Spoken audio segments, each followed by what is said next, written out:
On June 6, 2003, it was a warm summer day in South San Jose, California. This neighborhood, known for its tranquility, would soon be shaken by a horrifying crime, a crime that would leave scars, but also spark resilience in the heart of a 9-year-old girl named Jeannette Tamayo. Jeannette came home from school to find the door slightly open. Thinking her mother might be home early, she stepped inside. As she moved toward her room to put away her school bag, shattered glass from broken windows caught her eye. Dread crept in. Her heart sank as she realized a stranger had invaded her safe space. Fear overtook her as she ran to call for help, only to discover the phone line had been cut, leaving her alone in a house that no longer felt like home. The doorbell rang, and Jeannette, hoping for reassurance, went to answer it. A man stood there, asking her questions. And when he was asking me questions, he was kind of peeking inside, trying to see who was in there. And that started making me feel really uncomfortable, and I started slowly closing the sliding door. As she nervously tried to close the door, he forced it open, shattering any remaining sense of safety. I got scared because I felt a really bad vibe from him. He pushed his way inside, grabbed the terrified 9-year-old, and dragged her into a room. And he put his hand in the way, slid it open, grabbed me, and took me to my brother's room. He threw me on the bed and took off my pants. Helpless and overwhelmed by fear, Jeannette was thrown onto the bed, where her innocence was stolen in an act of unimaginable cruelty.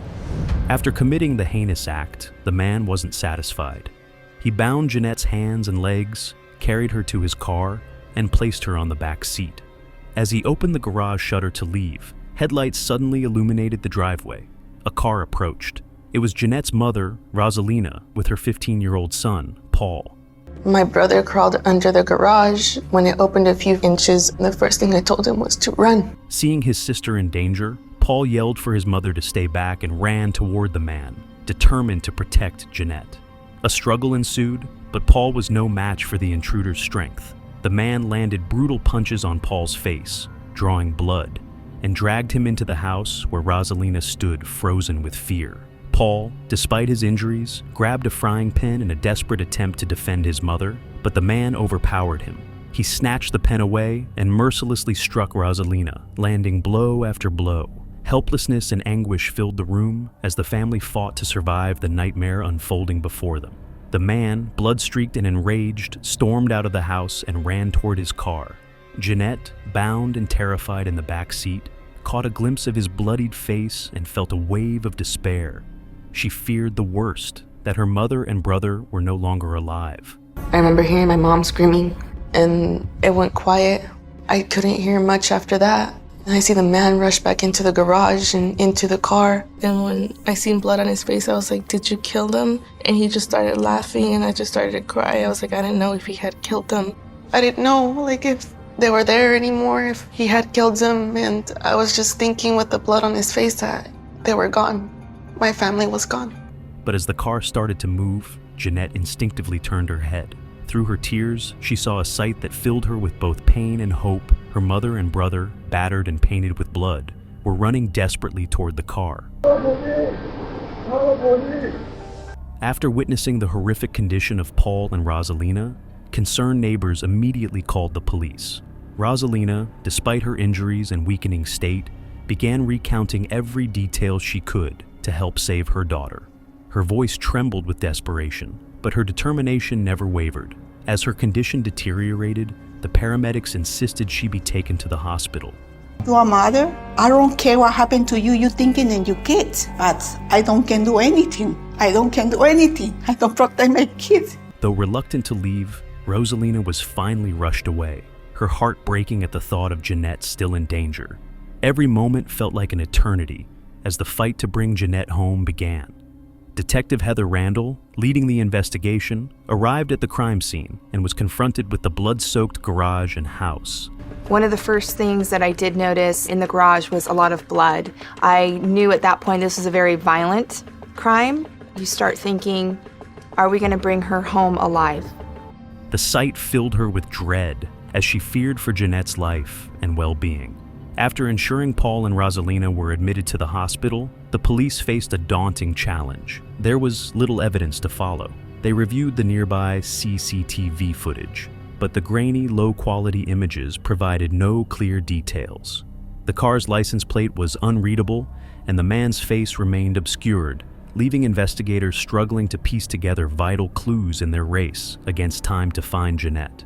Detective Heather Randol knew time was critical, so she took the search for Jeannette to the public. News about the abduction was broadcast widely through media channels, urging everyone to stay vigilant. Flyers with Jeannette's picture and details were distributed throughout the city, plastered on walls and lampposts, and handed out in neighborhoods. It puts 1,000 more sets of eyes out on the street, and we knew it was extremely important to push the information out to the public, give them a picture of Jeannette, make sure that flyers were flooded throughout the city. Jeannette, despite her fear, showed remarkable presence of mind. She carefully noted every turn the car made, clinging to the hope that, if she managed to escape, she could find her way back home. When the car stopped, the man dragged her into a room with a TV, a bed, and an attached bathroom. What followed was a harrowing assault that left her shaken and violated. Afterward, he tied her in the bathroom, securing her to the shower. Strangely, that small, cold space became a refuge for her. He didn't touch her there. Like I started to break down and cry, and that was my only safe place was the shower, because every time he left me in the shower was when he didn't touch me, he wouldn't hurt me, or he wouldn't rape me. 9-year-old Jeannette, broken and drained of all strength, felt a flicker of hope reignite within her when she saw her cousin on the news, pleading for her return. In the morning, he was watching the news again. My cousin was talking to me through the news. She was saying, "Jeannette, if you can hear us, just know that. Be strong, girl. We're looking for you." She was like, "Just don't give up." That gave me hope. That gave me the strength. Either I'm going to fight to get out of here or die trying. The realization that her family was searching for her gave her a fragile but vital lifeline. That hope began to fuel her resolve. Her fear transformed into anger, a searing hatred for the man who had torn her world apart. She wanted to lash out, to fight back, but she knew she needed to stay calm to survive. Suppressing her emotions, Jeannette chose a different path. She decided to use her mind, carefully plotting a way to earn his trust. She began asking him casual questions like, "Where are you from?" The 9-year-old girl, Jeannette, carefully observed her surroundings, noticing a crucial detail. The handcuffs binding her didn't require a key to open. She quietly stored this knowledge, waiting for the right moment. Summoning courage, she asked the man for a glass of water. When he left her alone for a brief moment, her heart raced. This was her chance. With trembling hands, she worked on the handcuffs, her small fingers maneuvering until, with a faint click, they came undone. She was free, at least for now. I remember feeling with my fingers a little button and like a latch. I realized that if I moved the latch one way and pressed that button, the handcuffs would release. Now freed, she knew she only had a minute to think of something useful, something that could either save her or maybe help the police find the culprit if she ended up getting murdered. My brother and I would always watch CSI, Law and Order, and the detectives on the shows would always look for clues. But instead of running immediately, Jeannette made a bold decision. She began searching the room, looking for anything that could serve as evidence against him. She found items that could expose his actions, a chilling testament to her bravery and presence of mind. If she didn't make it out alive, she resolved that the evidence would lead the police to him. Jeannette, a devoted fan of CSI and Law and Order, had absorbed lessons from her favorite shows. She knew that detectives often looked for crucial evidence like clothing or items tied to the crime. My brother and I would always watch CSI, Law and Order, and the detectives on the shows would always look for clues. Drawing from this knowledge, she made her next move. The kidnapper had left her a few toys to play with. Among them, she picked up a small clay turtle and a man's watch, and she retrieved her underwear from the bathroom, a critical piece of evidence she knew could link the man to his crimes. Her heart pounded as she heard the faint sound of footsteps approaching. I jumped back on the bed, put the handcuffs on, and once he walked through the door, he just looked at me, and in my mind I was hoping, please don't touch me, because I had things on me that I was afraid that he might find. Without wasting a second, she carefully hid the items. Ensuring everything was concealed, she quickly clipped the handcuffs back on and returned to her place on the bed, sitting still as if nothing had happened. Jeanette's family, particularly her mother, Rosalina, was relentless in their efforts to find her. Despite the police's grim warning that the chances of finding a kidnapped child diminished drastically after 48 hours, Rosalina refused to give up hope. I feel very, very, very sad because you're scared. My daughter, she's a little kid. She had only 10 years. I asked the police what happened with my daughter. When my daughter came by, say, maybe never. I'm screaming a lot. My daughter I don't see for 3 days. I don't feel comfortable because I don't protect her. I don't protect her, I don't feel good.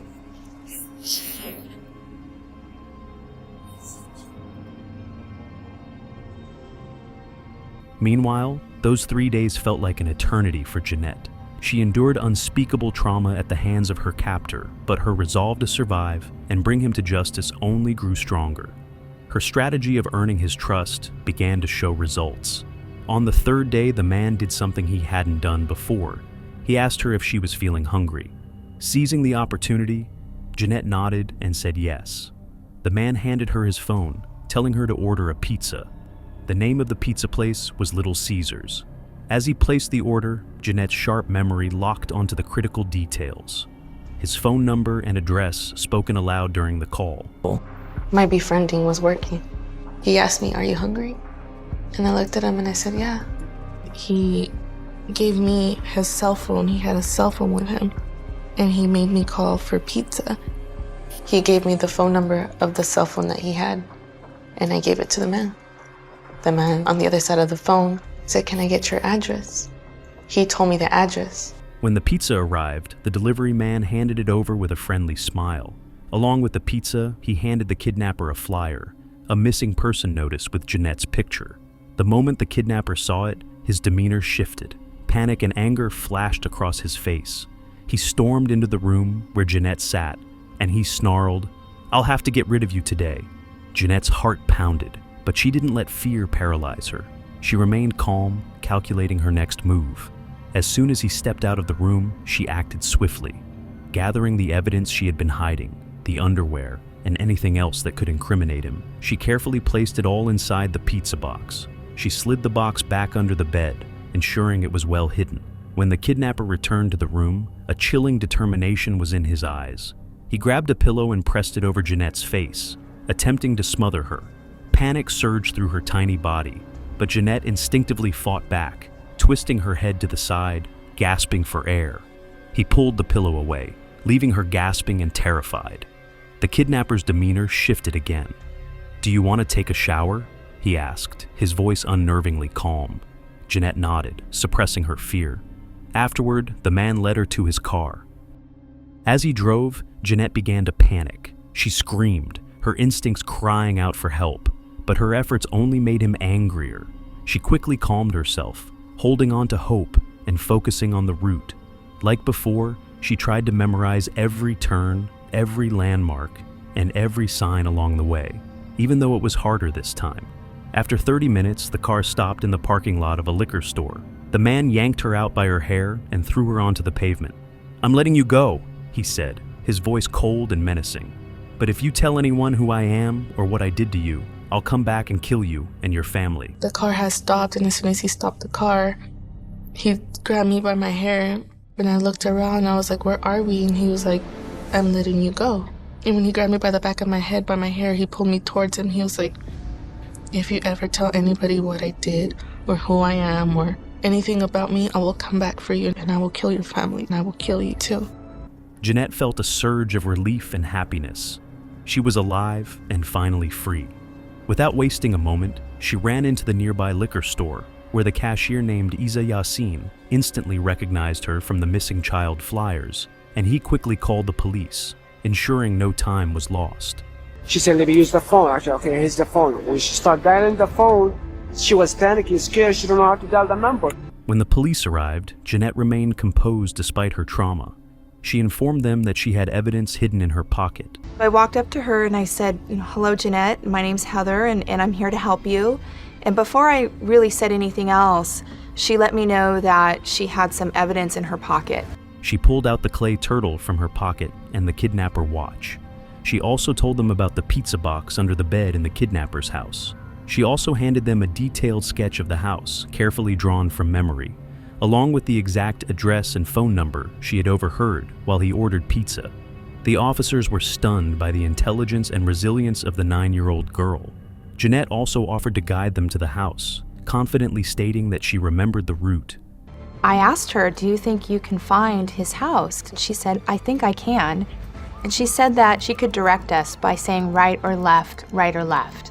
When the police followed her directions and arrived at the house, they were astounded. I felt brave. I think that's why I stood up in the back of the car and started yelling and saying, that's it. Every detail matched the address, the phone number, and even her sketch of the house were accurate. The police, with Jeannette's vital information, quickly put a plan into motion, calling in a tactical team and a K-9 squad for the raid. Our SWAT team then put a plan in place to go and take him into custody. They had a layout of the home from Jeannette, and they went in and were able to determine that he was hiding up in the attic. When they arrived at the house, the suspect, David Montiel Cruz, attempted to escape arrest.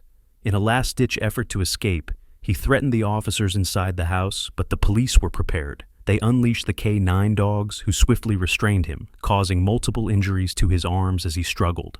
The suspect was eventually subdued and escorted out of the house. His attempt to flee was thwarted. Inside the house, the police found the pizza box hidden under the bed, just as Jeannette had described. The contents of the box, the evidence she had painstakingly collected, were crucial in solidifying the case against him. The police quickly gathered what little information they could about the background of the suspect, David Montiel Cruz, revealing a chilling history that had been kept under the radar.